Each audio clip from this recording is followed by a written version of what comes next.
Saudações académicas a todos que nos acompanham. Meu nome é Orlando.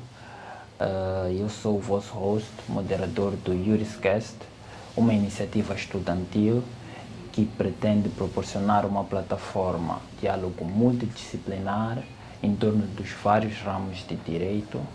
Reportamos diretamente da Shitsongo Studios, um estúdio profissional especializado em vídeo e fotografia. Eles que procuram contar histórias através das suas lentes, oferecem serviços de fotografia corporativa, cobertura de eventos, produção de podcasts, videoaulas e criação de vídeos publicitários. Hoje temos uma convidada muito especial para o nosso primeiro episódio. Ela que é consultora e advogada, especialista em Direito da Família e das Sucessões, doutoranda na Faculdade de Direito da Universidade de Lisboa, mestre em Direito pela Faculdade de Direito da Universidade Eduardo Mondlane, onde também leciona as cadeiras de Introdução ao Estudo de Direito e Direito de Família. É autora do livro Direito à Família e criadora do projeto Deixe de Brincar de Família, que tem como escopo principal a divulgação do direito de família e sucessões. Quando é que decide que vai cursar Direito? Como é que se apaixona pelo direito da família e direito das sucessões? E como vê a evolução deste ramo no contexto moçambicano? Muitas perguntas, não é? Primeiro, queria dizer bom dia, boa tarde, boa noite. Não sabemos quando é que vão ouvir este podcast. E cumprimentar, obviamente, Orlando e me interessar do convite. Quando é que eu decido cursar Direito? Como sabem, eu tenho um histórico familiar jurídico, pese embora eu tenha decidido cursar o Direito antes dos meus pais terem cursado Direito. Porque eu lembro-me, aos 8, 9 anos, não, 10, 11 anos, eu tinha uma consciência clara de 3 possibilidades. Ou eu seria investigadora criminal, ou eu seria advogada, ou eu seria jornalista investigativa.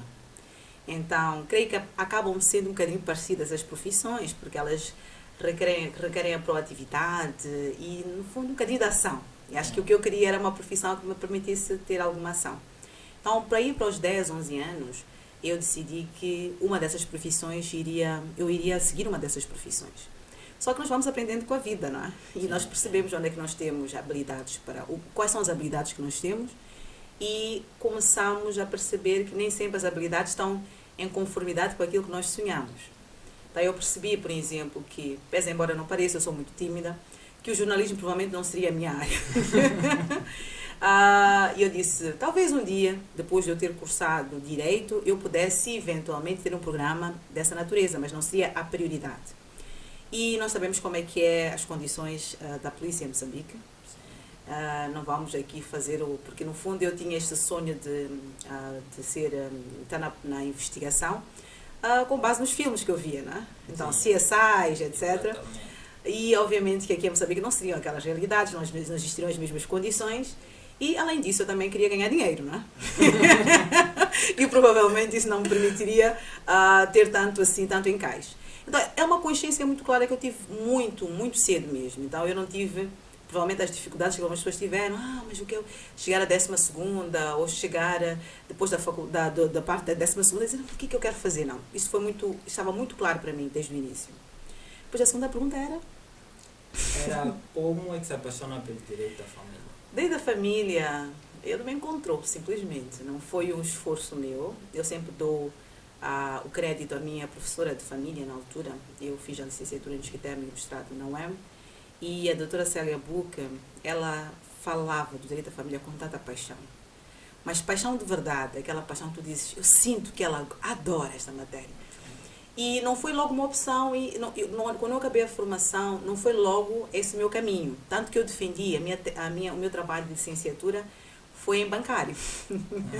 Lembro que na altura era parte do dinheiro, a plataforma do direito eletrónico, na altura era uma novidade, estamos a falar de 2004, e essa foi a minha linha para o meu trabalho de licenciatura, então não tinha nada a ver com família.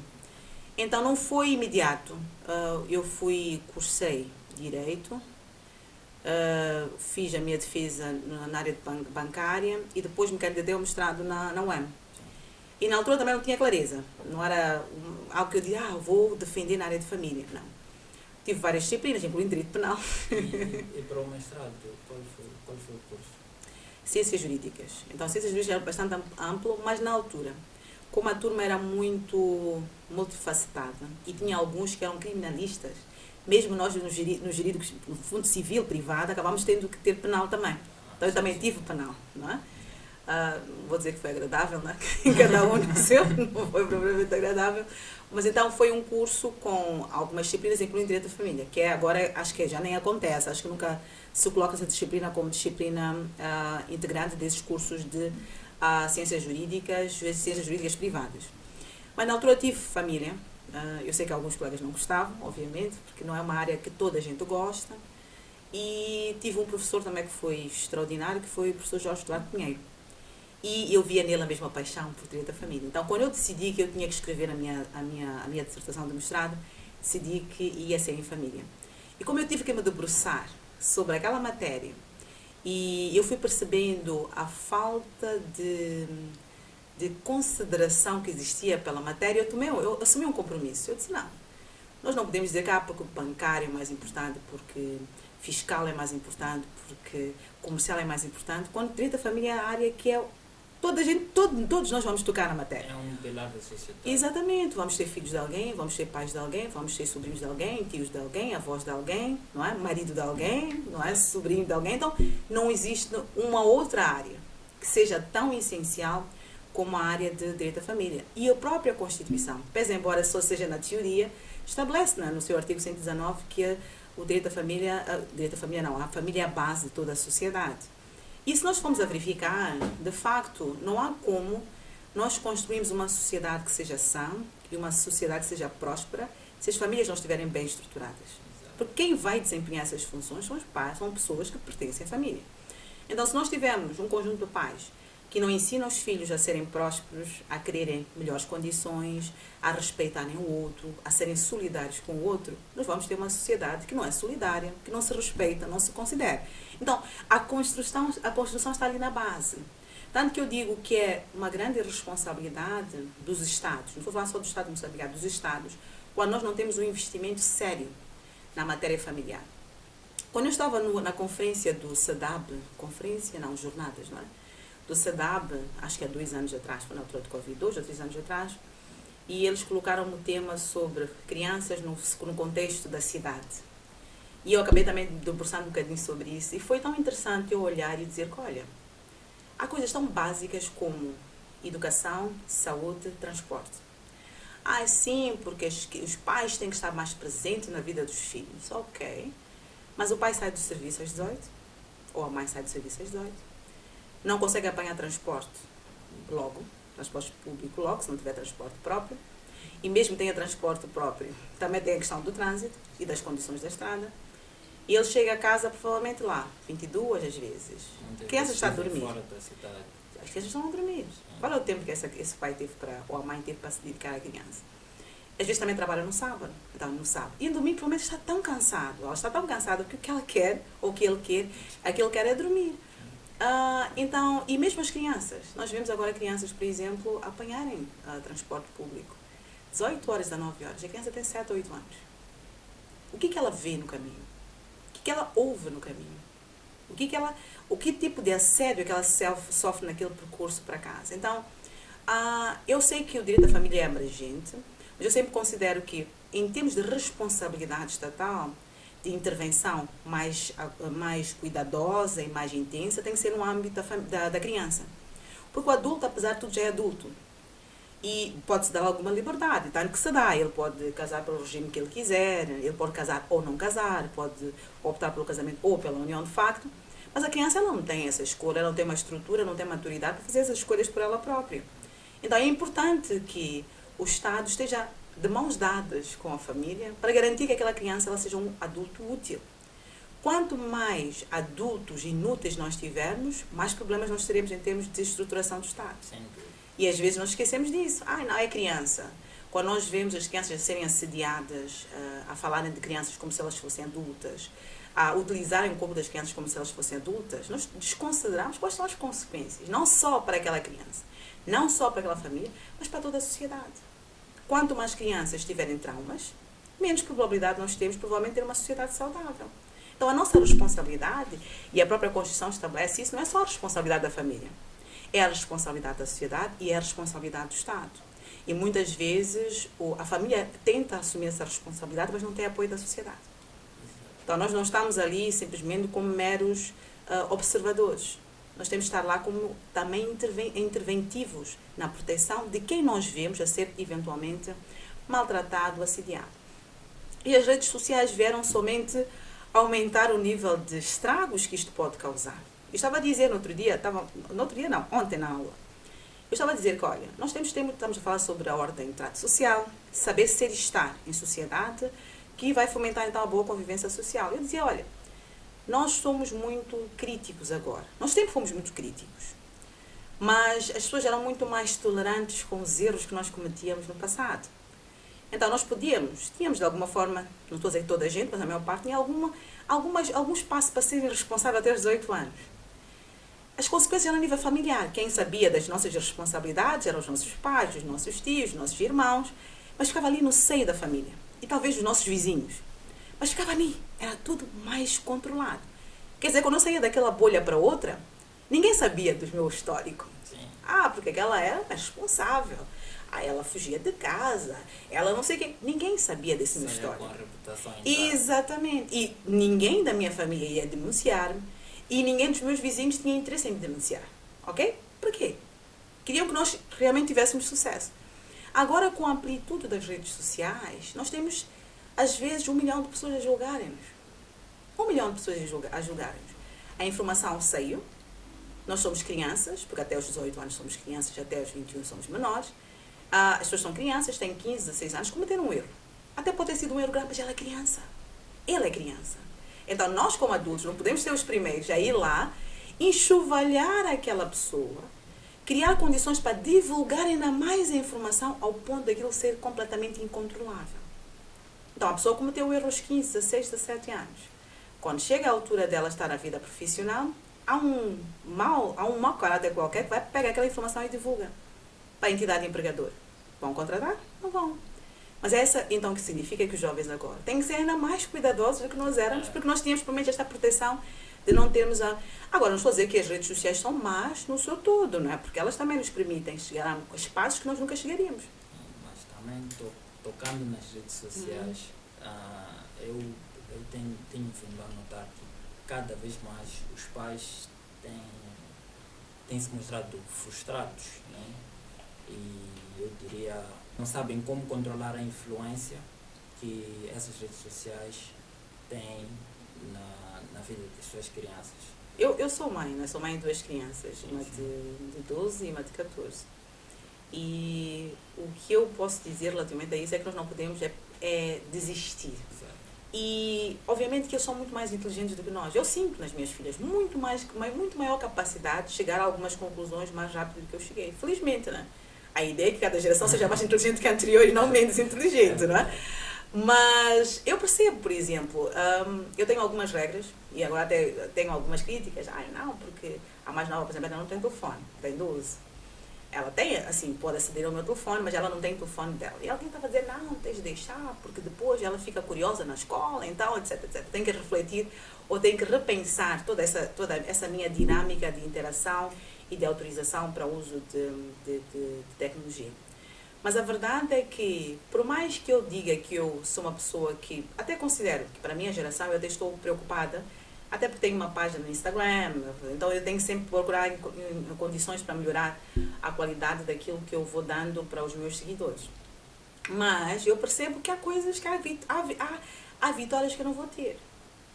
Então, quando eu percebo que há vitórias que eu não vou ter, porque eu não vou conseguir acompanhar a capacidade que elas têm de dar-me voltas ou de me enganar em algum aspecto relativamente ao uso da tecnologia que elas têm, porque elas podem, por exemplo, guardar um aplicativo que eu disse para não baixarem, podem guardar, por exemplo, na segunda página, se calhar eu não tenho cuidado de ir à segunda página, podem ir numa conversa do WhatsApp, colocar lá no arquivo, e quando eu vou lá verificar, se eu não tiver cuidado de ir ao arquivo, não vou ver essa mensagem. Então, eu acho que acaba sendo a nossa obrigação agora, mais do que propriamente simplesmente o controle da tecnologia, é a conversa. explicar realmente. Estava a ter uma conversa muito séria com alguém que estava a dizer que não. Está na altura de conversares mais, está na altura de falares mais dos perigos da vida, está na altura de não pensares que elas são muito crianças, porque elas já estão a ver muita coisa que está acontecendo na sociedade e tu não tens controle total sobre a questão. É verdade que eu tento controlar os ambientes em que elas circulam, mas na escola eu não tenho como controlar. Eu não sei o que elas falam com as amigas quando estão nos intervalos, eu não sei o que as amigas lhes mostram nos intervalos no telefone, mesmo que eu não autorize a terem determinados aplicativos. Por exemplo, elas não têm TikTok. Significa que elas não veem nada do TikTok? Alguém se calhar manda pelo WhatsApp um vídeo. E se calhar agora com essa história de, infelizmente, o WhatsApp criou aquela perspectiva de visualização única. Então às vezes até quero ir lá verificar qual foi a conversa, mas já tem evidências. A evidência está lá que houve uma foto de visualização única. Agora, eu não tenho a saber o que estava lá dentro. Então estão a perceber que não, já não temos, de verdade, assim, nós infelizmente não podemos manter as regras da geração dos nossos pais, que normalmente não falavam muito sobre essas questões, né? Estavam mais preocupados em garantir que nós estudássemos, garantir que nós não, eventualmente, não engravidássemos do curso dela.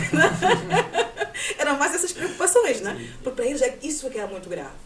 Mas agora já são outras realidades. Nós agora estamos aqui a discutir, essa geração, eu não sei se tem também, eu não sei se é acesso à informação, mas estamos a discutir questões que se calhar para nós não faziam muito sentido. Qual é a minha identidade de género? Eu agora não quero ser chamada de ele, ela, eu sou eles. Quer dizer, para a nossa geração, estou a colocar muito mais velha, né? Mas para a minha geração, ainda é estranho essa questão, essa realidade. Mas para a geração das minhas filhas é natural. É natural. Elas perguntam mesmo, olha, queres ser chamado como? Quer dizer, eu fico a olhar para elas, depois elas começam a criticar-me quando eu, às vezes, faço algum comentário talvez mais duro. Não, mãe, tem que ser tolerante. Depois temos que perceber o que é a tolerância, até o que âmbito essa tolerância tem que chegar, etc, etc. Mas, realmente, os pais de agora têm que se preocupar, sim. Mas a solução nunca vamos ser mais inteligentes e mais habilidosos tecnologicamente do que eles.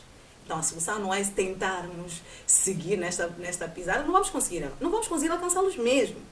Eles aí vão nos destruir completamente. Então, é conversa mesmo. E a Lucene estava aqui a dizer que esse é um esforço que não tem que ser deixado só para a família.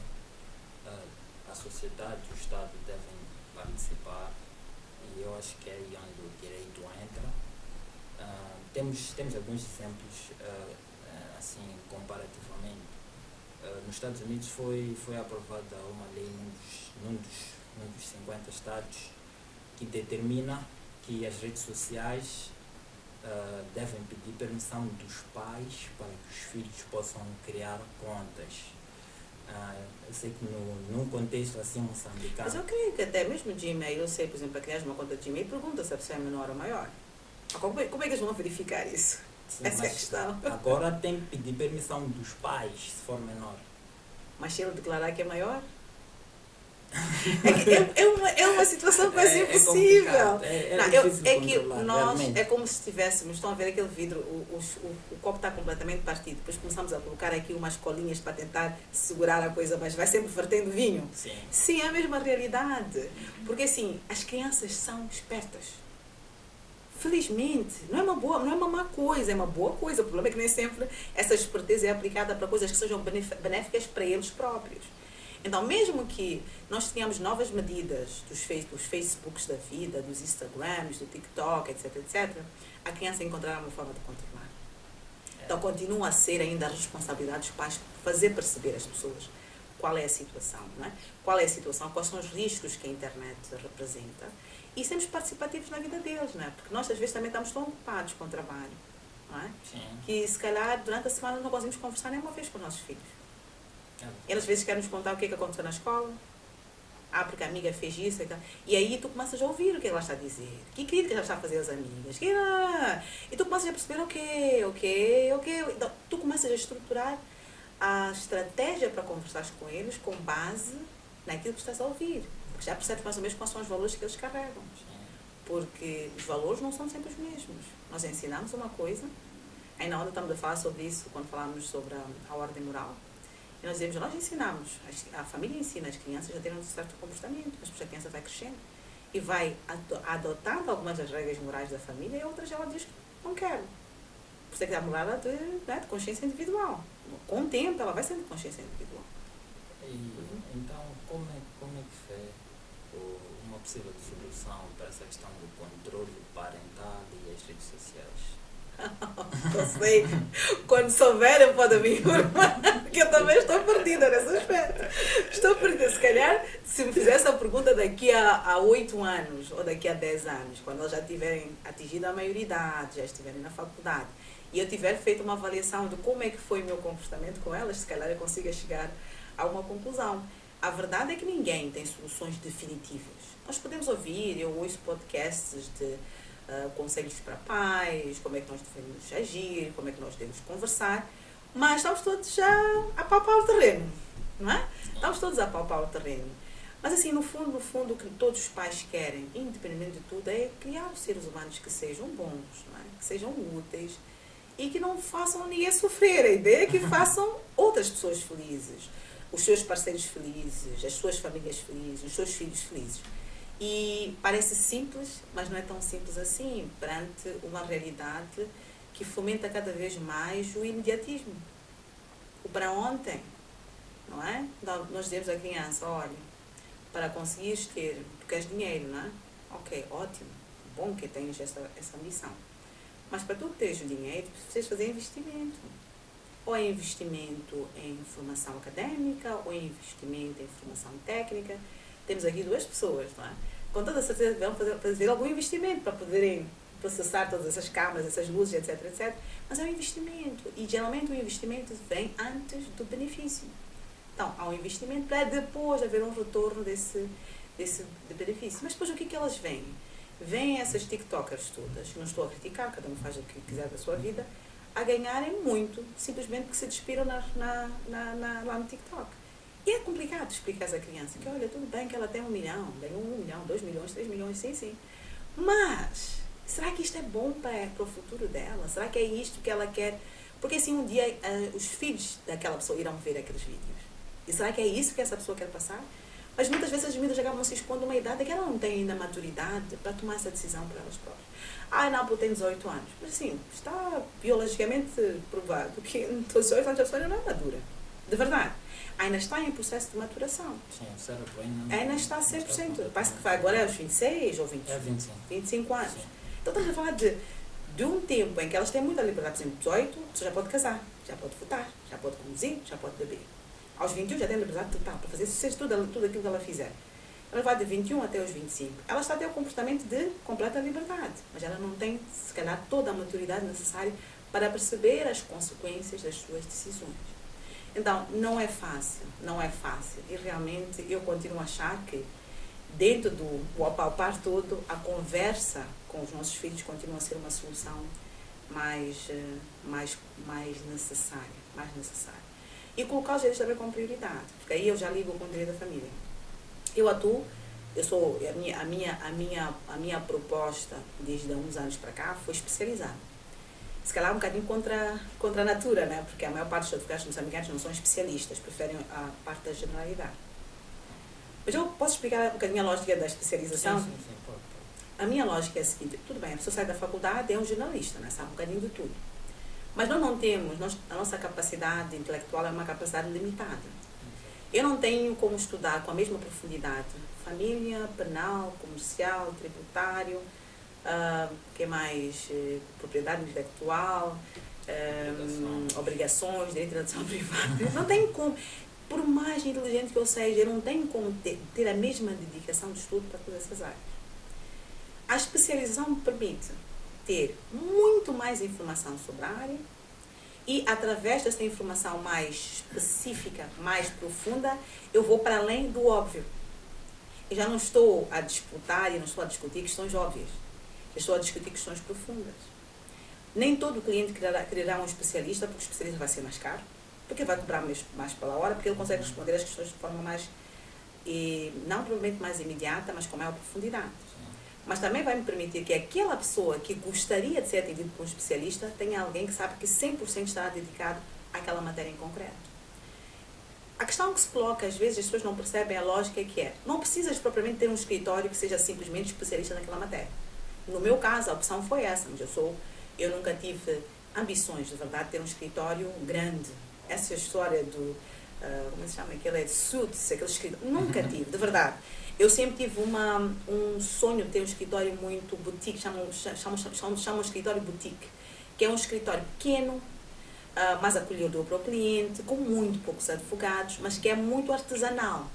Tipo, cada cliente é tratado de forma muito personalizada. Exatamente, mas muito personalizada. Os assuntos são tratados de forma muito personalizada. Esse é o meu sonho, e não propriamente o sonho do tamanho, não é? Sim. Professora, mas vai encontrar um nicho. Estou a ir encontrando um nicho, porque esta questão não é uma coisa tipo, definitiva. Porque família é uma área muito ampla. Por exemplo, estava no outro dia a refletir e a dizer, olha, eu agora ainda faço regulação parental, mas isso me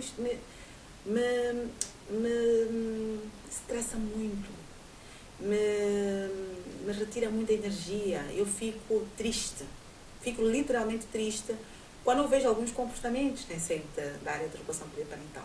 Se há coisa, eu não sou uma pessoa muito sensível, qualquer coisa não, mas se há uma matéria que me deixa sensível, são crianças. Porque eu percebo o grau de responsabilidade que nós temos para com elas, não é? Eu percebo que a maior parte das pessoas não está a assumir essa responsabilidade para com elas. E se eu estou num processo de regulação parental e eu percebo algum grau de descuido, desconsideração, ou eu percebo que as pessoas não têm o melhor interesse da criança, isso me frustra e me deixa triste. Porque eu já estou a imaginar o futuro daquela criança. Sim. Não é? Os traumas que ela vai ter. Sim. E isso... E provavelmente com o tempo, mais alguns meses, no máximo mais uns 6, 8 meses, provavelmente já não vou fazer atendimento específico só da regulação parental. Talvez dentro do processo de divórcio, mas não provavelmente somente da regulação parental. Porque é complicado. Eu consigo perceber, algumas pessoas dizem, eu nunca conseguia fazer família, nunca conseguia lidar com essas situações. Porque nós somos profissionais, mas não somos de pedra, não é? Então, é um processo constante de controlar as suas emoções para não te envolveres emocionalmente naquela questão. Tanto que eu digo aos meus clientes, sendo homens ou mulheres, eu digo o seguinte, olha, meu papel não é ser amiga, meu papel não é ser mãe, não é para ser padre, não é ser psicóloga, essas não são minhas funções. Eu posso ser empática, mas eu não posso sofrer ao mesmo tempo que eu estou a sofrer na situação, porque senão ninguém tem racionalidade aqui. Sim. Eu devo ser a razão por detrás do sentimento. Então, eu vou permitir que o meu cliente seja emocional, mas eu tenho que saber que o meu papel não é cair ou ser emocional com ele. O meu papel é resolver o problema dele. E às vezes resolver o problema dele significa até ser um bocadinho mais, como é que eu posso dizer? Um bocadinho mais dura com a pessoa. E dizer que, olha, isto não dá. Eu sei que tu gostarias, mas isto não dá. Então, eu sinto que a relação que tem que existir entre um cliente e um advogado, em qualquer área tudo bem, mas na área de família tem que ser de muita confiança, porque senão vamos estar constantemente em debate, e depois começa a desconfiar, mas será que a minha advogada é melhor? Agora não, será que não falou com o meu marido? Será que não falou com a minha mulher? Então tem que ter uma relação de muita confiança. Então, quando eu sinto que não existe essa confiança, eu prefiro não ter uma relação profissional com aquela pessoa. Não sou pessoa de procurar volume, não é? Não, tem muitos clientes, não. Até porque também eu tenho que ter consciência que eu não desempenho somente a função de advogada, não é? Eu sou professora universitária, eu sou gestora e não giro, sou consultora. Então, obviamente que o meu tempo também está espalhado por tudo isso. Então, obviamente que eu não tenho como ter o mesmo nível de tempo que alguém que só faz ou que só atua na área jurídica, na área da advocacia. Então, obviamente, para eu dar um atendimento de qualidade aos meus clientes, eu não posso focar no volume não, sim na quantidade, mas tenho que focar na qualidade do que eu dou ao cliente, significa que eu tenho que ter menos clientes para isso. Então, mas isto é uma questão assim, não é que toda a gente tem que seguir esta questão. Mas estava a dizer não é que o escritório tem que ser obrigatoriamente especialista. Sim. Eu posso vender todos os serviços no meu escritório, mas eu só produzir conteúdo do nicho específico nas minhas redes sociais ou no meu LinkedIn. Posso. Perceber? Continuo a ter um escritório que atende tudo, mas ao mesmo tempo eu começo a destacar-me como especialista em alguma matéria. Então, é uma estratégia boa, porque por um lado eu consigo produzir um conteúdo específico para uma área, mas ao mesmo tempo eu tenho um escritório que faz o atendimento integral. Então, até aquela pessoa que vem pela especialidade pode ser que procure outros serviços. Então, se veio pela área laboral, se calhar eu faço comercial, então ele no laboral decidiu, tem uma indemnização, quer abrir uma empresa, então vai lá, porque eu também faço tributária, mas ok, como é que eu faço em termos de... Então, é possível, não é? Termos essa abordagem, mas é preciso ter uma abordagem estratégica. Não simplesmente acordamos, vamos para o mundo como advogados e seja lá o que Deus quiser. Não é? Depois chegamos ao fim, estamos aí com uma carreira de 20 anos. O que é que eu fiz da minha vida? Não é? Exato. Porque assim, é uma profissão liberal. Então nós queremos ganhar dinheiro. Quem não quer ganhar dinheiro quem não tem que ter como foco ganhar dinheiro são os juízes, os procuradores, são uma função pública, mas nós somos liberais. E a responsabilidade de nos alimentarmos é nossa, não é de mais ninguém. Há um ditado em inglês que diz Jack of all trades, master of none. Que basicamente é quem... Sim, se faz tudo, quer dizer que não faz nada. Exatamente. Ou que não é bom em nada. Sim. E do centro eu gostaria de recuar um pouco para quando o docente esteve a falar de assuntos sensíveis, como a regulação de poder parental.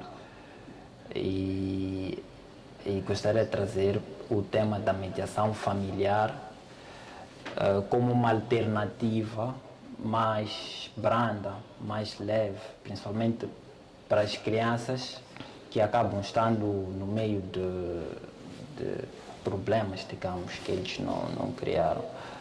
Como vê essa situação da mediação familiar? E num contexto moçambicano, nós sabemos que... Eu não acho que no contexto moçambicano nós não podemos repetir o que os Estados Unidos faz, o Portugal faz. A realidade é diferente em termos de recursos. Sim. Nós temos centros de mediação, creio eu. Eu lembro que eu fiz uma formação breve pela Ordem dos Advogados no tribunal e sei que temos alguns mediadores, só que a prioridade foi para a área de comercial e laboral, creio eu. Não, acho que era comercial. Sim.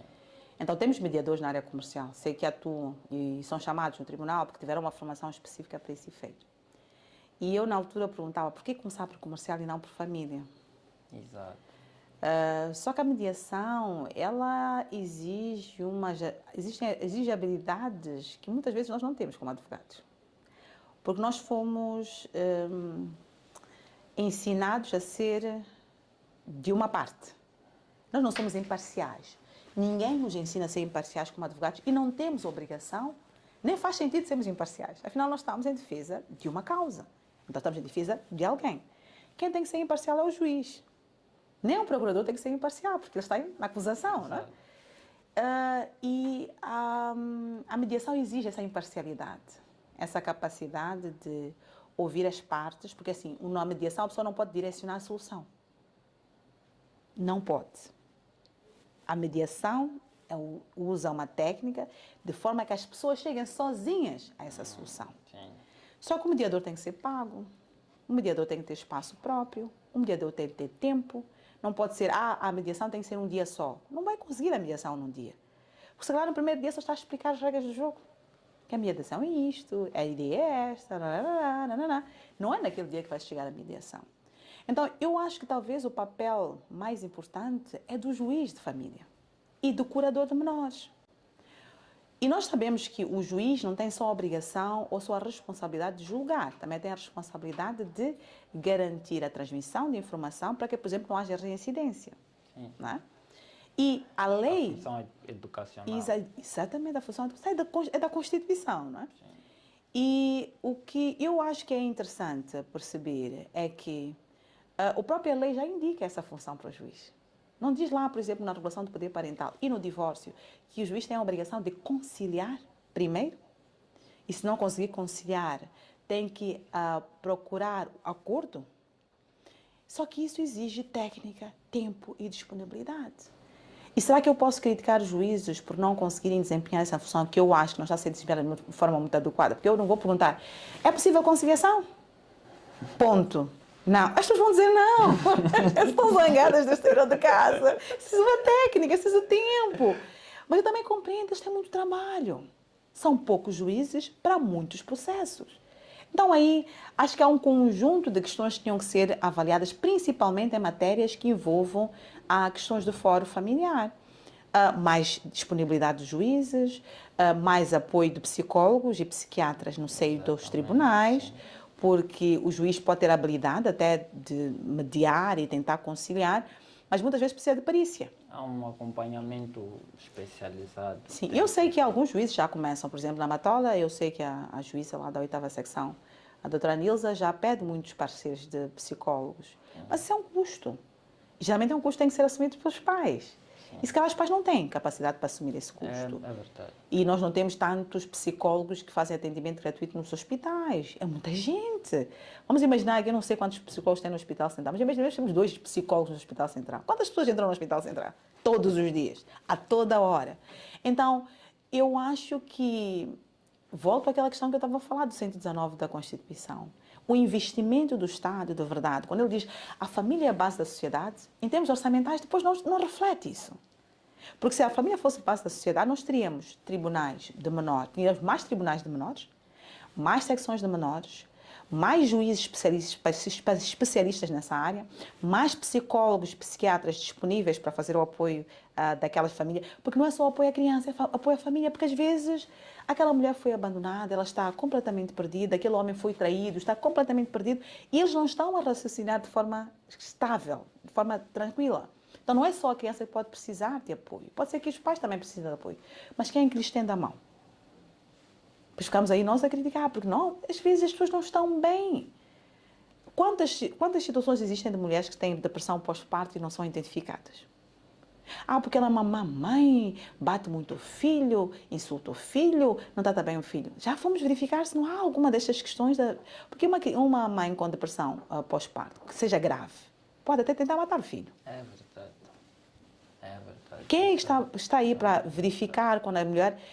além de sermos maltratadas, não é, no momento do parto, mas quem está lá para verificar qual é a situação daquela mulher quando sai do hospital? A família às vezes não percebe, pensa que está a ser mimada. É uma chata, está a ser mimada. Às vezes ela tem depressão pós-parto. Muitas vezes nós corremos para julgar e... Não, vamos dizer que tem espíritos. Exato. Não, tem espíritos, tem alguma coisa, não sei. É o marido da noite, né? A mulher da noite. São coisas tradicionais. Exatamente, então... Até, não sei, até podem ser, não estou a dizer que não possam ser. O que estou a querer dizer é que não existe este apoio, não existe uma estrutura que possa apoiar homens, mulheres e crianças a terem uma construção de família saudável. Então, a solução aí, para mim, mais do que criar novos instrumentos, é criar condições para que os instrumentos disponíveis sejam realmente aproveitados e eficazes. E nós não podemos culpar o tribunal que tem que atender. O tribunal está com processos a abarrotar. Tu vais lá, as secções, é montes e montes de processos. Será que eles conseguem, humanamente falando, ter um atendimento personalizado e cuidadoso para cada um desses processos? É difícil. É difícil, é difícil. É muito difícil. E nós também estivemos aqui a falar das redes sociais.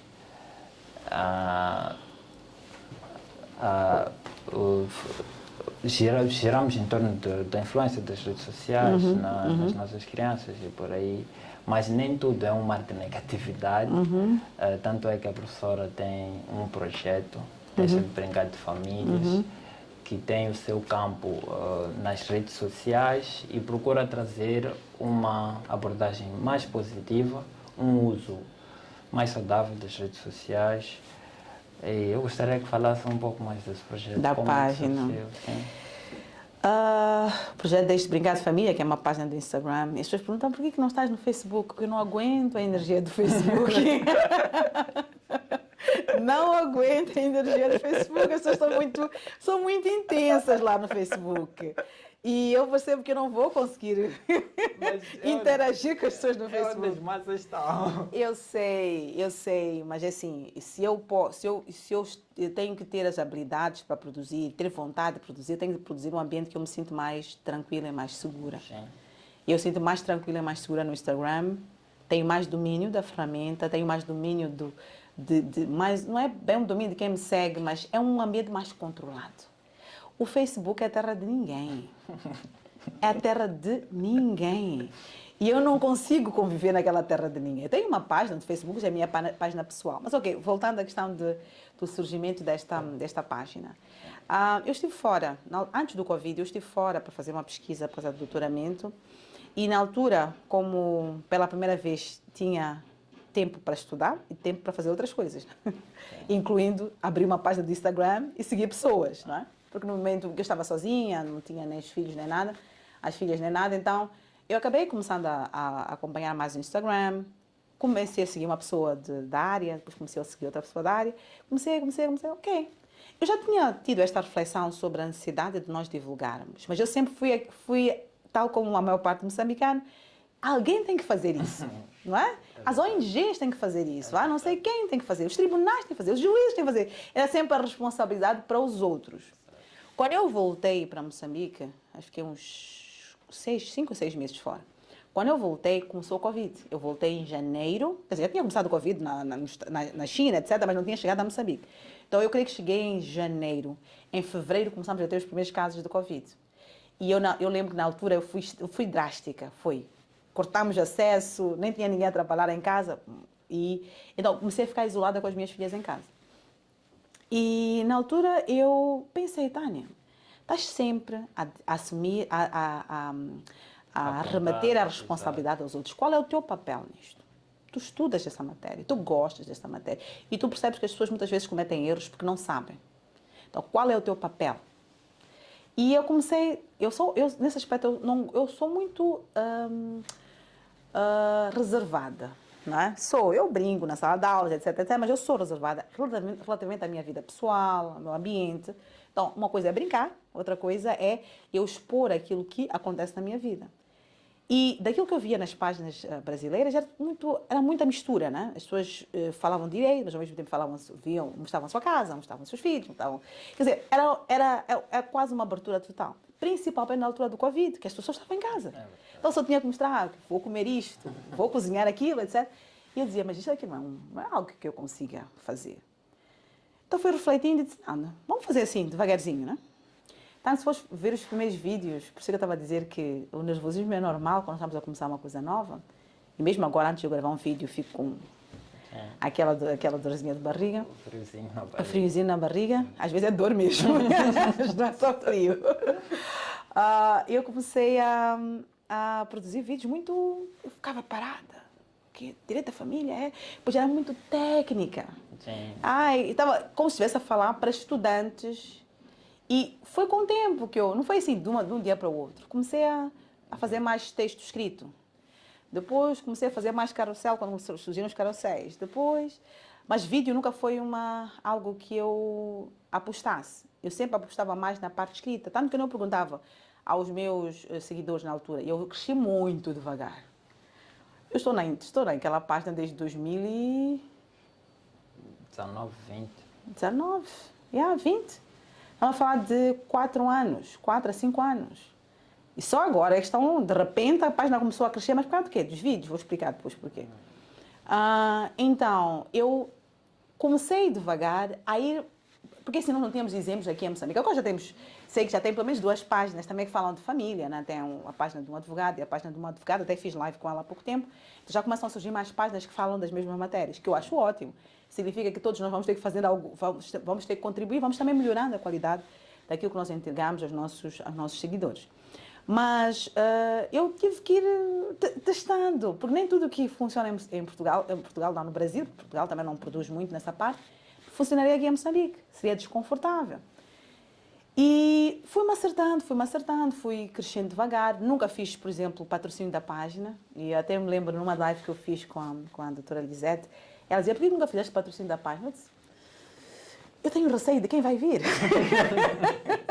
O ambiente agora está tranquilo. As pessoas respeitam o meu trabalho, as pessoas não falam mal comigo, e acho que ninguém gosta que alguém fale mal com elas, não é? E nunca entrei em questões polémicas. Eu acho que a questão da LGBT talvez foi um post também que teve muita entrada, porque ninguém falava sobre o assunto. E não foi uma coisa assim, não foi uma coisa intencional, no sentido, eu quero trazer pessoas nesta matéria. Não, é uma questão que me preocupava. Eu resolvi fazer um post. Vai flopar como todos os outros posts, como muitos posts que eu tenho lá. Mas aquilo veio um conjunto de pessoas. Depois fui convidada até para o Rainbow Talks, não é? da Embaixada dos Países Baixos, e foi interessante interagir. Obviamente que não sei se é uma matéria que eu vou desenvolver muito mais do que aquilo que eu desenvolvi, vai depender muito das minhas estratégias futuras, agora tenho responsabilidades para acabar a minha formação, mas é mesmo apalpando o terreno, foi mesmo apalpando o terreno. E eu lembro-me que há um mês atrás eu percebi que os vídeos estavam a ser mais promovidos, não é? Ok. Eu disse, bom, vamos lá testar. Até disse aos meus seguidores, vou testar uma nova forma de atuar aqui nas redes sociais e vou fazer vídeos curtos de 1 minuto. E comecei a fazer um vídeo de 1 minuto, 1 minuto, 1 minuto, fazia assim, 3 vídeos. E de repente, em menos de 4 dias, creio eu, sem patrocínio dos vídeos, vieram 2.500 seguidores. Aquilo que eu ganhava, assim, em um ano, vieram... Sim, é assim, para a nossa realidade, sem patrocínio, porque assim, as pessoas iam divulgando, iam mandando. E eu acho que eu prefiro essa comunidade, que é uma comunidade que vem porque quer, e não provavelmente uma comunidade que vem porque viu qualquer coisa ali, depois entrou na curiosidade, e mesmo assim já tive que bloquear uma pessoa lá. Não, há coisas que para mim, a internet não é terra de ninguém. Para mim. Então, a pessoa entra na minha página, que é uma página aberta, é verdade. Mas o facto de ser aberto não quer dizer que tu podes ser mal educado comigo, pode ser impróprio comigo, ok? Isso eu não vou admitir, mesmo, eu bloqueio mesmo. E sugiro às pessoas, bloqueiem. Então, sanidade mental é mais importante do que simplesmente querer muita gente a seguir-te. Então tomem nota, seguidores da doutora Tânia. Bloqueie! Mas assim, não tenho medo de bloquear pessoas. Eu iria obrigar-me a conviver com alguém na rua que me maltrata e que me insulta? Não. Eu ia me afastar. Então, o afastar das redes sociais é bloquear. Só que as pessoas são teimosas. Às vezes a pessoa bloqueia, elas vão abrir outro. Mas aí já não é ódio, é amor, não é? Aí já teve essa ideia que o amor é profundo. É o famoso fim. Exatamente. Então, mas a página foi algo que eu tive como meu contributo para a sociedade. E quando eu recebo, por exemplo, hoje fiquei até emocionada, estava a receber várias mensagens de pessoas a mandarem direto: eu não posso pagar advogado, mas por causa dos seus conselhos, eu não fui enganada na minha regulação de poder parental. Por causa dos seus conselhos, eu cheguei ao tribunal, sabia como me comportar. Por causa dos seus conselhos, eu tomei a decisão. Meu marido abandonou-me agora, mas já sei o que tem que fazer. Para mim é isto. Essa é a maior recompensa. É a maior recompensa, porque reparem, as pessoas que me seguem no Instagram, a maior parte não é meu grupo-alvo de atendimento. Sim. Eu não atendo no sentido de, já disse, quantidade.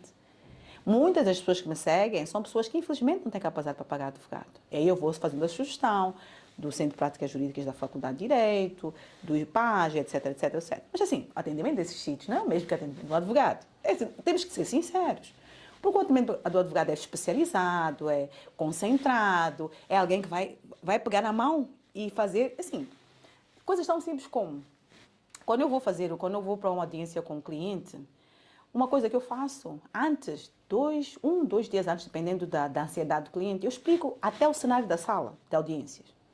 Onde é que ele vai sentar, onde é que a outra parte vai sentar, onde é que eu vou sentar, como é que ele pode olhar para mim para me pedir algo, onde é que o juiz vai sentar, onde vão sentar os juízes de leite, onde vai sentar o curador de menores, quem vai falar primeiro, quem vai falar depois, se responder isto, quais são as consequências da resposta disso, se responder aquilo, o tom de voz, a forma como vai vestir, a postura que ela vai ter ou ele vai ter, o tom de voz que ele vai utilizar. Eu explico tudo. A pessoa pode ficar nervosa, mas não pode ficar nervosa por não saber o que vai acontecer. Só que este trabalho aqui só pode ser feito por um advogado, não vai ser feito por técnico jurídico, porque ele não tem tempo para isso.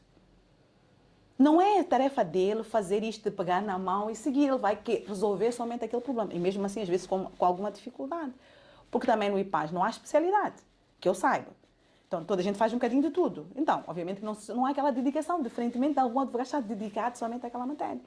Então, é esta questão que eu digo, olha, eu dou o meu contributo nas redes sociais como uma forma de ajudar, sabendo que nem toda a gente que lá está poderá procurar os meus serviços. E alguns procurarão e outros nem me seguem nas redes sociais, procuram geralmente até já mais a sugestão de clientes que eu já atendi, sugestão de outros colegas que sabem e reportam-me como especialista, tanto que ser especialista não é uma coisa que tu te dizes, eu sou especialista. As pessoas têm que te reconhecer como especialista. Porque tu até podes dizer, eu sou especialista, mas ninguém te considera especialista. Tu és especialista de quê? Na tua cabeça, somente. Então, quando é que tu começas realmente a afirmar-te como especialista numa área? Quando as pessoas à tua volta, principalmente colegas advogados, começam a remeter processos a dizer que tu és especialista naquela matéria. Tipo, é uma vitória muito grande. Sim. Porque quer dizer que a tua reputação, a construção da tua imagem, ela foi conduzindo a chegar àquele resultado. Reconhecimento de outros colegas. Exato. Mais do que provavelmente dos destinatários, porque os destinatários não são juristas, então eles estão meio perdidos. Ok, é advogado, ponto. O que eu quero é que resolva o meu problema. Então, mas quando o colega diz, olha, vai falar com a Tânia, que a Tânia é especialista nessa matéria, tu dizes, ok. Quer dizer, que o colega tem confiança suficiente para te recomendar a alguém, que se calhar é do escritório dele, mas ele não está naquela área, está a te recomendar a ti. Sim. E tem alguns projetos futuros com a página. Ou se pretende... Confesso que, Sim. neste momento, estou num momento de reflexão. A página vai desaparecer, mas eu estou a entrar... A minha advocacia vai mudar um bocadinho nos próximos tempos. A minha especialidade continua a ser essa de família, mas muito mais focado na parte empresarial de família. Nós temos, a maior parte das famílias moçambicanas são empresas familiares. A maior parte das empresas familiares são empresas...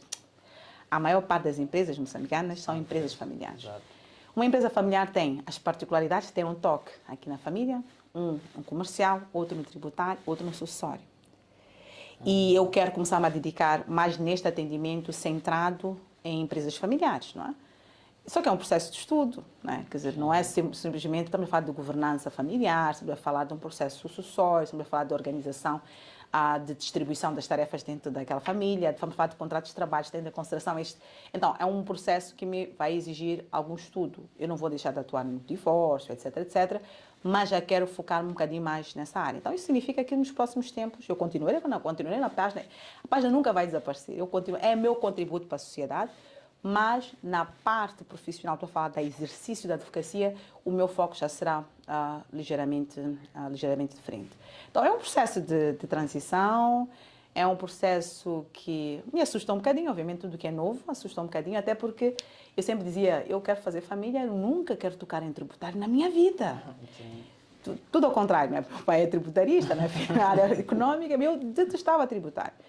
Mas agora não é que eu gosto de tributário, mas eu percebo a utilidade que o tributário pode ter para ajudar algumas famílias a poderem se organizar. Eu nunca fui apaixonada por comercial, mas percebo a utilidade de, por exemplo, um casal queira criar uma sociedade. Eu tenho que saber qual é o tipo de sociedade que é mais adequada para eles. Então, exige um estudo mais aberto sobre essas matérias para que eu possa oferecer um serviço de qualidade. Então, estamos aí numa outra fase. É muito interessante e nós, com certeza, estamos ansiosos para ver como é que esse processo vai desenrolar. Bom, docente, agora nós vamos seguir com o nosso podcast e eu lembro que a docente disse que não gosta muito de tocar em controvérsias e por aí, mas muitas vezes são assuntos que fazem parte do nosso dia a dia, fazem parte da opinião pública e nós temos que falar. É importante que tenhamos um posicionamento de pessoas como a docente. Então, sem mais delongas. Essa introdução é muito intensa. A ideia era o contrário, era relaxar. Foi tensa. Mas enfim, como é que vê a questão dos direitos LGBT no contexto familiar? O meu post, o tal post, que foi um post muito partilhado e muita gente com orientação sexual diferente acabou chegando à página por causa disso, era sobre essa questão mesmo. Não é? Como é que as pessoas homossexuais, lésbicas e gays podiam eventualmente se proteger no contexto que nós temos agora. Nós temos um contexto de completa falta de proteção, mas é completa falta de proteção mesmo. Nós falamos de contexto familiar. Porque em termos constitucionais é outra discussão, eu não considero que lá exista provavelmente uma discriminação relativamente a isso, mas por quê? Porque eu vejo aquele ou no artigo 30 e 35 como ou de existem outras situações que não podem suscitar qualquer tipo de discriminação, mas pronto, essa é a minha percepção sobre essa questão e eu sei que é uma discussão que não é só uma discussão moçambicana, eu sempre recomendo, há um livro que é do Jorge Miranda e Canutilho. Eles estão a fazer, tem posições contrárias, mas no mesmo livro. Então, numa parte tem uma posição e na outra parte tem outra posição. Achei muito interessante. Alguém me emprestou uma vez, mas nunca consegui comprar. Qual é o... Vou procurar o nome, depois posso partilhar, mas não me recordo. Mas é só procurar. É Miranda e Canutilho. Então, é o mesmo livro. Só que a posição de um, no sentido de a Constituição Portuguesa admitir é uma e no outro é a perspectiva contrária, mas é a mesma obra. Então achei muito interessante. E essa é a questão da democracia, do conhecimento, a necessidade de nós sabermos ouvir o outro. Estamos a ser cada vez mais tolerantes com a diferença. Muito mais tolerantes, não, menos tolerantes com a diferença. E falando então sobre a questão em concreto, eu sou apologista de que eu não tenho direito de tirar a liberdade de alguém, nem de limitar o acesso a direitos de alguém, independentemente das razões que forem. E isto inclui, obviamente, a diversidade de orientação sexual. Só que o que eu dizia naquele post é o seguinte: enquanto não existe um posicionamento mais claro do governo, não é? Porque o governo não está, se nós não temos a associação Lambda registada, quer dizer que há um conjunto porque assim, a partir do momento que o Estado disser, olha, a Lambda fica registrada, nós sabemos que ele vai ter que assumir um conjunto de responsabilidades de conformação da lei para os direitos LGBT. E provavelmente o governo não quer, não é? Sim. Porque não vamos dizer que, não, é que se ele não sabe autorizar, é porque não quer. Só que, entretanto, eu costumo dizer que a função do jurista não é somente esperar que o legislador mude o conceito, que mude as condições para que as pessoas tenham direitos. A função do jurista é procurar soluções. Não é? Procurar soluções. E naquele meu post eu falava de algumas soluções. Soluções quanto, por exemplo, a questão da adoção, porque a adoção de casais homossexuais não é admitida na lei. Sim. Quer dizer que um deles só poderá adotar, mas o outro não fica adotado, mas colocar o outro como tutor, não é? Para garantir que quando este faleça, ainda o outro possa ainda disputar e garantir que ele possa ficar com a criança. Falei sobre a questão da aquisição de património. Duas pessoas estranhas podem adquirir património juntos. Então, se um adquire, não vale a pena adquirir um só. Se estão os dois a pagar aquilo, adquiram um património em nome dos dois. Coloquem um testamento, pelo menos o valor da cota disponível, porque nós temos aquela parte da cota disponível que a pessoa pode dispor como quiser. Então, se o património é dos dois, metade é metade, não é? Quer dizer que a outra, uma metade já seria daquele do companheiro homossexual sobrevive e a outra parte será do outro. Mas se nós colocarmos o testamento, pelo menos para a parte disponível, também ficar com este também vai conseguir receber mais do que, por exemplo, os outros familiares. Então, questões como, por exemplo, as doações em vida também, ou doações com condições para aquelas pessoas.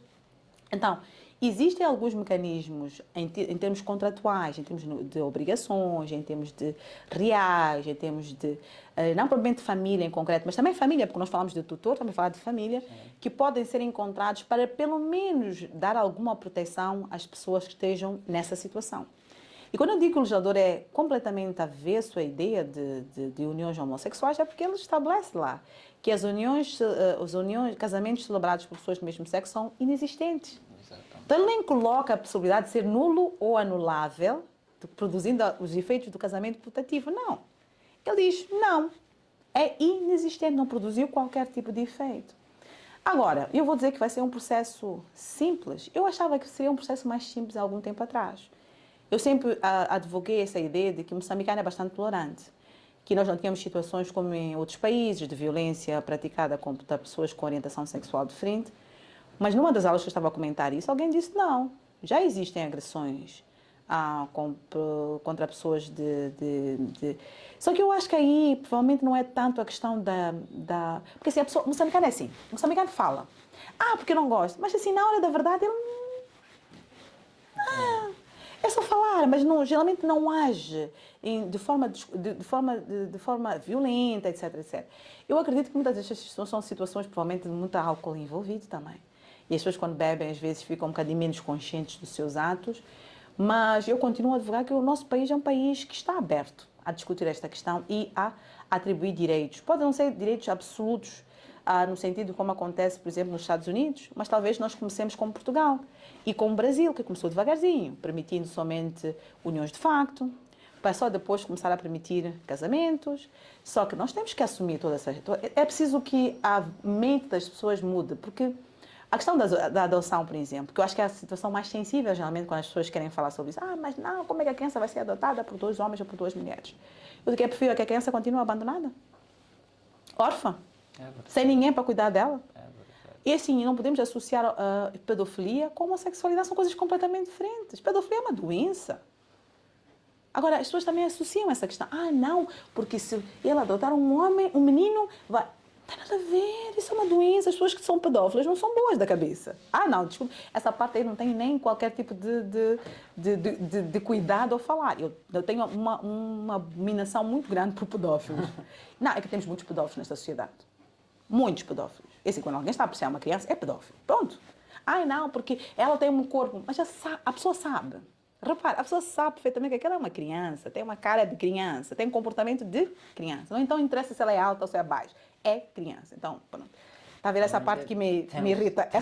Sim, temos casos da pedofilia institucionalizada, como escolas. Acontece com os ritos de uniões prematuras. Mas aí, eu teria muito cuidado em abordar nessa perspectiva. Eu costumo dizer que eu absolutamente não sou contra os ritos de iniciação, fazem parte da nossa cultura.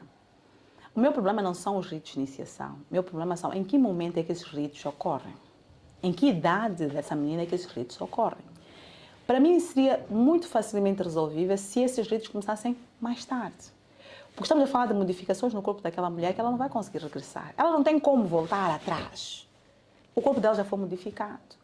Então, a ideia é que nós estamos com muito medo de discutir essa questão. E eu acho que não é tanto agressão à ideia da existência de ritos, mas é a educação para que estes ritos ocorram cada vez mais tarde, numa altura em que a mulher possa decidir modificar o seu corpo por ela própria. Aos 17, 18 anos, porque aí já pode casar, então já pode fazer tudo o que ela quiser, não é? Então, a probabilidade era atrasarmos mais um processo e não tanto eliminar, porque aquilo faz parte de uma cultura. É verdade, faz parte da identidade. Faz parte da identidade e não se sentem bem se não tiverem cumprido com aqueles ritos, não é? Sim. Então, a questão não é erradicar os ritos, é criar condições para que eles sejam praticados o mais tarde possível, para que aquela mulher possa tomar a decisão por ela própria e não terceiros tomarem a decisão por ela própria. Sim, a docente tocou num ponto muito forte, muito forte, porque também eu estive acompanhando nas redes sociais recentemente que o nosso país irmão, África do Sul, estava a ter uma discussão em torno dos ritos de iniciação, mas era mais na vertente masculina. E os grupos que defendem isso, defendem que aquilo faz parte da identidade deles. Eles não vão ser, como é que se diz, são tossas, são coças, sim. Eles não vão ser tossas se não passarem por aquele processo. Então, é uma questão muito sensível que nós temos que olhar. É que nós estamos sempre com um pé aqui, estamos um pé no Ocidente, um pé no África, um pé no Ocidente, e estamos aqui a tentar... Eu estava a dizer ontem, estávamos a falar sobre a questão da ordem religiosa, e nós dizemos, olha, o moçambicano está com um pé na religião, com um pé na tradição, não é? Vai para a igreja, mas também vai para o curandeiro, não é? Constantemente, não é? E assim, parece simples, mas não é fácil. Nós conseguimos clarificar a nossa identidade. E quando as pessoas assumem integralmente a identidade africana, como quem diz, eu acredito nos antepassados, acredito naqueles ritos, etc, é sempre mal olhado, não é? Eu lembro-me quando a Paulina Chiziane começou a falar sobre essa questão do corpo. Eu lembro da reação das pessoas, mas eu também lembro da coragem que a Ordem teve, a Ordem dos Advogados. Nós tivemos uma conferência na Beira, já não me lembro quem era o bastonário, era o Tomás Timbana ou o Menete, já não me recordo, mas um deles era o bastonário. Era o Gilberto Correia. Não, acho que era o Tomás Timbana. E convidaram a Paulina Chiziane para... E o tema era sobre essa questão, curandeirismo, o contexto moçambicano, etc, etc. E ela foi como uma curandeira, vestida como curandeira. E eu lembro-me que as pessoas estavam curiosas, mas ao mesmo tempo meio constrangidas com aquele espaço, aquele ambiente. Mas por quê? Porque nós estamos assim muito confusos sobre o que é que nós devemos seguir, como é que as pessoas vão interpretar aquilo que são as nossas opções, e não é fácil tu navegares no meio desta dicotomia constante. Por um lado, tu queres casar pelo civil, mas por outro lado também queres fazer o lobolo, não é? Por um lado queres casar pelo civil, mas também queres ir para a igreja, casar... Quer dizer, nós seguimos tudo. Tanto que as pessoas casam, fazem o lobolo, casamento religioso, depois casamento casamento civil. Pois é, também que nós queremos cobrir, não sabemos onde é que dá a nossa sorte ali. Então, eu prefiro ter os meus antepassados comigo, abençoar a minha relação. Sim. Por um lado, também quero ter Deus a abençoar a minha relação, também quero ter o Estado a abençoar a minha relação. Então, eu acho que, em vez de nós ficarmos assustados, eu acho que nós devemos olhar para isso com características que são muito próprias nossas, não é? E que nós temos que debruçar-nos um bocadinho mais sobre elas, entender também a nossa essência, perceber o que é que nós achamos que é mais importante para nós e não estar tanto focados naquilo que os outros pensam de nós. Não, cada um de nós tem que assumir, né? Tem que assumir. Se a nossa orientação é aquela tradicional, vamos assumir a tradição, né? Vamos assumir a tradição. E a ideia porque o curandeiro, etc.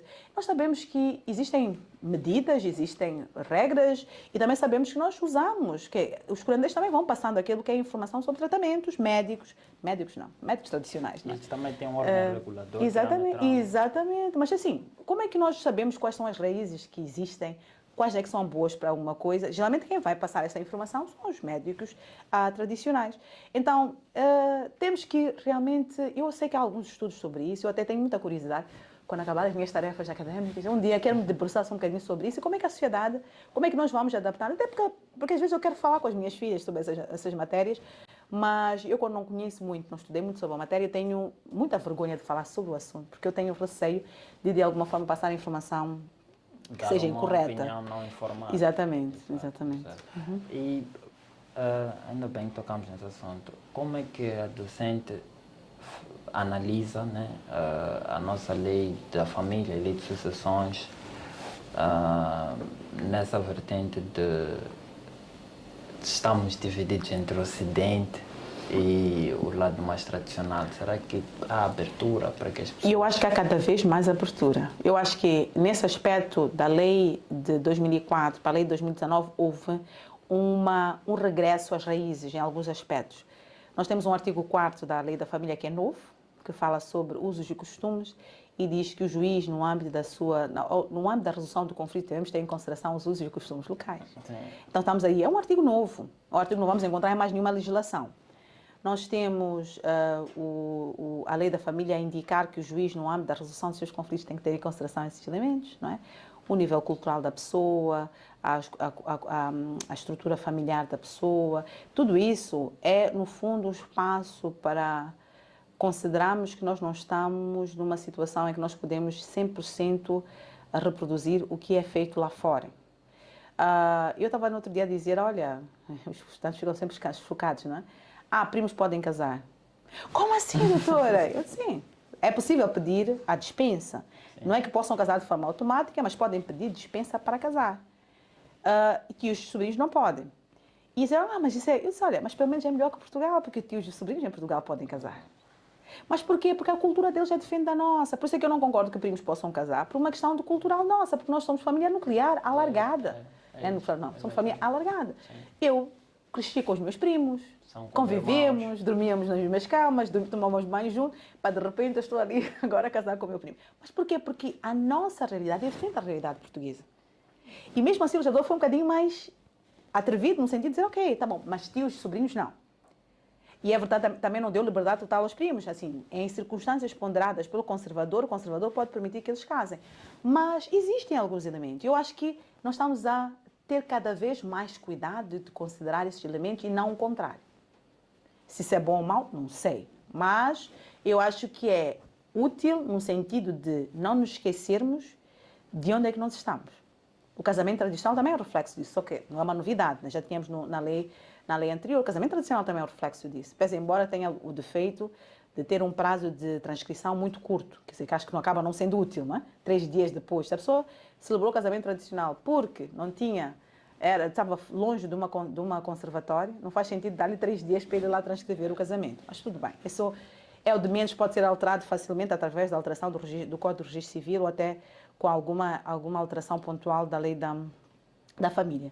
Mas eu acho que estamos a voltar a considerar aquilo que é a natureza do ser do nosso povo, e acho que a lei também tem que ponderar isso, não é? Não obrigar de uma forma irresponsável a evoluir para ser igual a uma sociedade que não tem a ver, é que a sociedade portuguesa não tem nada a ver com a nossa. tem nada a ver com a nossa, né? Não tem, é que não tem mesmo. Então, esta é uma cultura, nós temos outra cultura. Então, não é possível que a lei não reflita aquilo que nós somos, não é? Sim. E aí são os erros, os erros, às vezes, que nós cometemos, que é copy-paste. E esse copy-paste, às vezes, eu acho que neste caso, no direito da família, não há tanto isso, por acaso até tenho que parabenizar a quem esteve por trás. Posso não concordar com algumas das perspectivas, mas percebi que, apesar de ser muito parecido, ainda assim tem muita novidade. Tem muita coisa que é diferente da lei portuguesa, significa que houve o cuidado de considerar as circunstâncias específicas do nosso país. Mas, às vezes, nós nos perdemos nesta parte legislativa ao fazermos o copy-paste, porque às vezes não consideramos que, olha, que não é possível aplicar aquilo. Sim. Não é possível aplicar aquilo. Aprecio muito a visão otimista que a mas eu sou otimista. É que se eu não for otimista, estou a fazer o quê nesta terra? Se eu não tenho esperança de que as coisas possam mudar, acho que temos todos que ser otimistas. Temos que ser realistas, mas também otimistas. Quando digo realistas é considerar que existem problemas, mas pensar, o que é que eu posso... Porque assim, às vezes a pessoa quer mudar o mundo. Porque os políticos, porque o Conselho Municipal, eu digo, olha, e no teu ambiente, no teu círculo, o que é que tu fazes para mudar? A vida do teu filho, a vida do teu pai, a vida do teu funcionário, a vida do teu chefe. O que é que tu fazes no teu círculo? Porque se cada um se concentrasse neste círculo aqui, que é o círculo familiar, o círculo profissional, etc, etc, todos fizessem a mesma coisa, nós não teríamos uma sociedade melhor. Agora, falar de coisas que eu não consigo alcançar, porque o presidente, tá bom, mas eu não alcanço o presidente. O presidente não quer saber, não vai sequer ouvir o que eu falei. Mas as pessoas que estão à minha volta vão ouvir. Não é? Então, é nesse sentido que eu sou mais otimista, porque eu digo que eu vou fazer o meu papel. Meu papel é aquilo, a página do Instagram. Meu papel é ser uma boa mãe para as minhas filhas. Meu papel é ser uma boa amiga. Meu papel é ser uma boa filha. Meu papel é ser uma boa irmã. Meu papel é ser uma boa uma influência positiva nas minhas redes sociais. É esse o meu papel. Agora, para além disso, eu não sou ministra, não sou presidente, não sou PCA de nenhuma empresa. Então, eu vou limitar-me àquilo. É criar condições para que a universidade que eu dirijo tenha melhor qualidade de ensino, eu formo profissionais que eu possa cruzar com eles na rua ou nos hospitais. Nós estamos a formar médicos e enfermeiros e biomédicos e farmacêuticos, que eu não tenha medo quando eu encontrar um estudante da universidade em algum desses locais. É esse o meu papel. É uma responsabilidade muito grande. grande. É esse o meu papel. Agora, tudo o resto não está sob o meu domínio. Só que às vezes, por preguiça nossa até, é mais fácil ficarmos a fazermos uma perspectiva muito abrangente, muito... Não é? Porque como não temos responsabilidade, porque não depende de nós, então não temos que fazer nada. Em vez de nos concentrarmos naquilo especificamente que eu posso modificar. Sim. Então, nesse aspecto sou otimista. Sim. Infelizmente estamos a caminhar para o final do nosso podcast. Foi um prazer enorme ter a docente aqui. Orlando, o prazer foi todo meu e agradecer mais uma vez o Neto por este convite. Foi uma conversa muito descontraída, parabenizo, né, por me deixar à vontade também. Também estava um bocadinho nervosa, mas foi muito interessante. Espero que aquilo que eu fui passando seja de alguma forma útil para uma geração aí mais interessada, engajada e perceberem que tudo é possível com esforço. Às vezes mais difícil, é verdade, temos que contar com a sorte também, mas a sorte não virá enquanto nós não estivermos lá no caminho. A sorte não vem bater numa porta de alguém que está a dormir. A sorte vem bater na porta de alguém que está no mercado. E acredito que estão aqui à procura da sorte, não é? Sim. A sorte vai aparecer, mas entretanto estão a trabalhar para a sorte. Exatamente. Sim, sim. Não tem alguma coisa que a docente gostaria de acrescentar, só para finalizar mesmo? Não, só mesmo esperar que todos que vão ouvir esse podcast considerem esta perspectiva de que mudem o pouco, que esse pouco se transforma em muito. Sim. Agora, se nós queríamos mudar o muito, muitas vezes não conseguimos transformar o pouco e não conseguimos fazer absolutamente nada. Então, aquele pouco que a pessoa diz, mas é pouco, ajudar a pessoa que está ali na rua, ajudar a criança que está ali, não sei o quê, ajudar o pai, ajudar a mãe, ajudar o amigo, parece pouco, mas é muito. É muito. Porque se a pessoa ajuda um amigo, aquele amigo ajuda outra pessoa e assim consecutivamente, nós vamos começando a ter uma sociedade mais solidária. Acho que está-nos a faltar um bocadinho de solidariedade, respeito pela diferença e mais respeito em si. E que também, através dessa conversa, percebam que as redes sociais não são terra de ninguém. Então, nós temos mais que fomentar discórdia, desconsideração, falta de respeito nas redes sociais. Fomentemos, então, melhorias, fomentemos o crescimento, divulguem, por exemplo, vão provavelmente ter um Instagram aqui do Euroscast e às vezes nós não seguimos aqueles que são nos próximos, precisamos seguir lá, a Rihanna, etc, etc. Não, mas promovam realmente as atividades dos vossos amigos, dos vossos colegas, etc. Principalmente projetos que sejam projetos que visam o melhoramento, a melhoria, não é, da comunicação, a melhoria das condições de vida de cada um de nós. Então, é basicamente isso que eu queria dizer para terminar. Tá bem, obrigado, docente. Euroscast. Ok, então este foi o nosso Euroscast. Tivemos aqui a doutora Tânia. Nos despedimos com promessas de voltar com mais episódios, mais aulas e mais direito.